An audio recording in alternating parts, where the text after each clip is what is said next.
বলেছিলাম 5 টাকা পড়ে গেছে, সেই হিসাবে 5 টাকা দিয়ে আপনি আপনার ভাগ্য রেখে পরীক্ষা দিতে হবে। এমন চিন্তা নেই, ভাগ্যে শান্তি রাখুন। প্রতিটি মানুষেরই প্রতিটি ব্যক্তিরই সেখানে ভাগ্য পরিবর্তন আসতে হবে। এমন চিন্তা নেই, ভাবনা শান্তি রাখুন। এই গেছেন দাদা ভাই, দোকানটার মতন আমি কিন্তু পুরোনো, আমাকে অনেক বড় দেখে নিতে দোকানটার মতন আমি পুরোনো।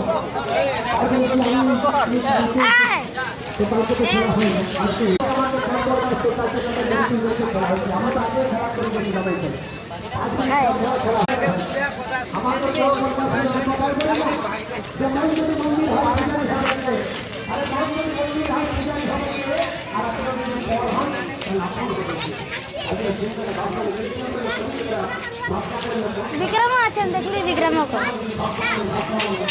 না না কুয়ার মাধ্যমে রাগ আছে।